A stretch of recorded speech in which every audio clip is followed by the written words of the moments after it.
Boris Johnson reacts to Putin's war in Just Ukraine. a little while ago, I spoke with the former British Prime Minister Boris Johnson. He's dealt with Why is Boris Johnson talking to Wolf Blitzer? What has the world come to? Vladimir Putin on the world stage over the years. He's also one of the first world leaders to visit President Zelensky in Kyiv soon after the Russian invasion. Bring back Boris! And has made multiple trips to Ukraine since then. Prime He Minister, loves Ukraine. Thank you so much for joining us. Let's get right to the questions. Thank you. In Vladimir Putin's twisted, totally false narrative that we heard earlier today, it's the West that started this war and is trying to destroy Russia. How do you read his mindset going into year 2 of this war? I think he's pretty desperate. What he said is, of course, ludicrous.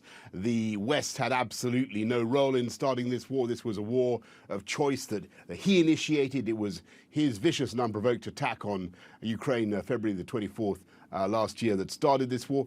Ukraine was never going to join NATO in any realistic timescale. He knew that.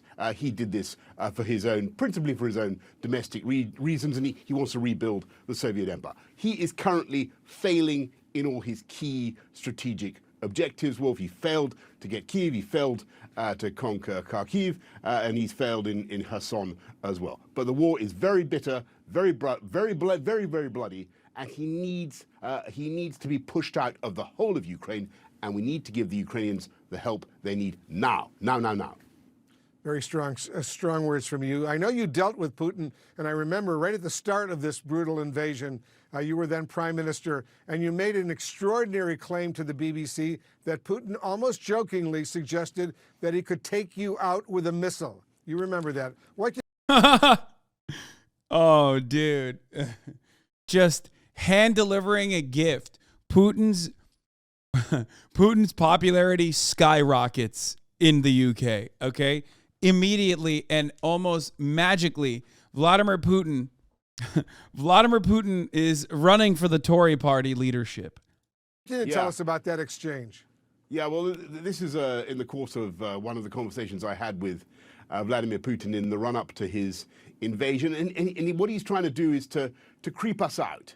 And as he did in his speech today, to try to introduce into the conversation continually the idea of nuclear missile exchanges, the unpredictable consequences of this becoming a nuclear conflict. It's very, very important. We don't allow him to do that. We don't allow him to frame this conflict as some kind of nuclear standoff between nuclear-armed NATO and a nuclear-armed Russia. This is about the invasion of an innocent European country by conventional means, and us, friends and supporters of Ukraine, particularly the United States of America, the UK, and many others, helping the Ukrainians to defend themselves by conventional means. We mustn't allow Putin to take us down that nuclear rabbit hole, if you like.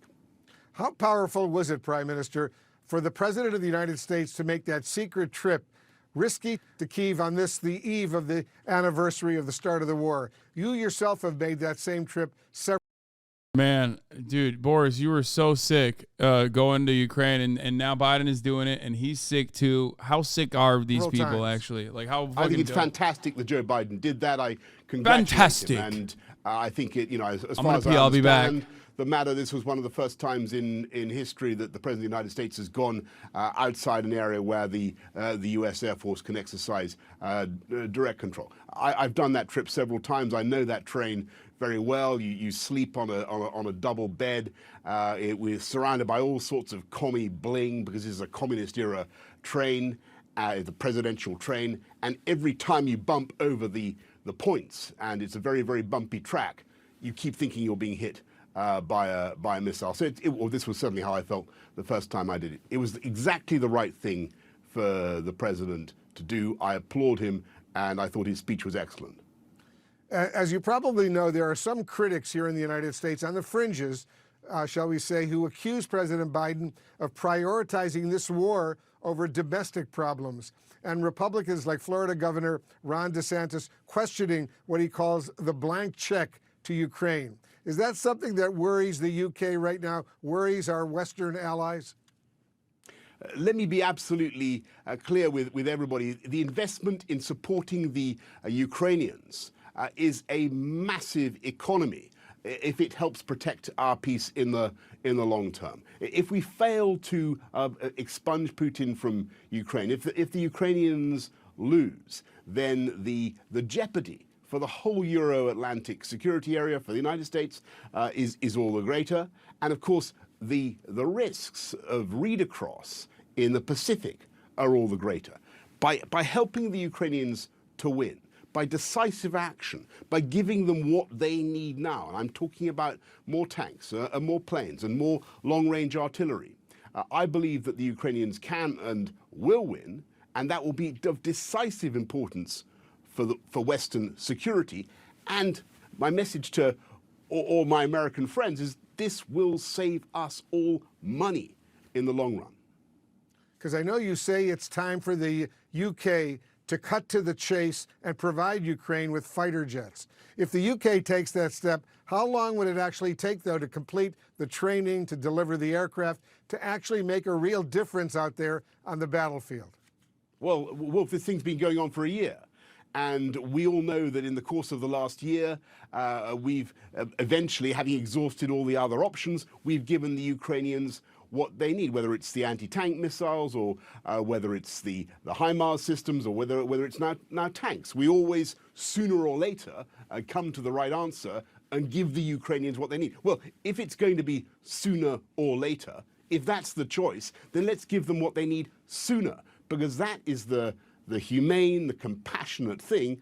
Finish this war as quickly as possible, minimize the bloodshed, minimize the suffering, minimize the expense. And, you know, if we...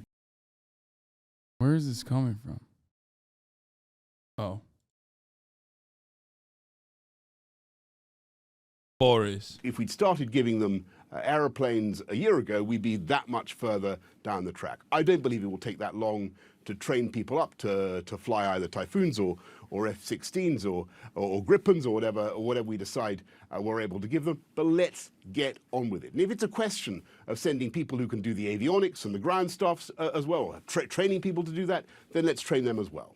So can I assume, Prime Minister, that you're calling on President Biden and the U.S. to start providing these F-16 jets to Ukraine? That is correct. And I think that the logic of what we've been doing is to continue to give the Ukrainians what they need to protect themselves, to protect their hearth and home, to protect their families, to protect their country, and to expel Putin from the areas that he has conquered, at least since the invasion of February the 24th last year. And in my view, now I think the Ukrainians have an ever stronger case for getting him out back to the 1991 borders. That's the Ukraine that people voted for in 1991. That's the country to which they're entitled. I know, Prime Minister, you share the U.S. concerns when it comes to China's support for Russia's war. What changed China's calculation on possibly starting to provide lethal weapons to Russia? Well, look, I mean, everybody see what Tony Blinken said about China. I am concerned about that. I think it would be very wrong of the Chinese to support Vladimir Putin in that way. Why would Beijing now want to be contaminated by what Putin is doing? Why would they want to be associated with this gangsterism and adventurism? I think it would be a disaster for China, and I hope very much that it won't prove to be true. But if it is true, it shows all the more clearly why we must now accelerate our support for Ukraine and double down on giving them what they need. And as I say, if not now, when? Before I let you go, Prime Minister, I know you've built a very deep and strong relationship with the Ukrainian President Volodymyr Zelensky. How do you think history will remember his leadership in this fight? I think Volodymyr Zelensky will be remembered forever as a president of a free Ukraine who not only mobilized and galvanized his people, but found the language to appeal to people around the world. And I can tell you that here in the United Kingdom, you will see Ukrainian flags in people's windows of their homes. You'll see Ukrainian badges on people wearing Ukrainian ties, Ukrainian flags flying from church spires. Such is the sympathy and compassion that he has evoked. He has been a truly inspirational war leader. And in one crucial respect, he has successfully mimicked Winston Churchill himself. Because it is clear from what Joe Biden had to say this afternoon that Volodymyr Zelensky has mobilized the United States of America. And when America comes in on the side of freedom, as America is today in Ukraine, in my view, there is only going to be one outcome. This is a war for independence.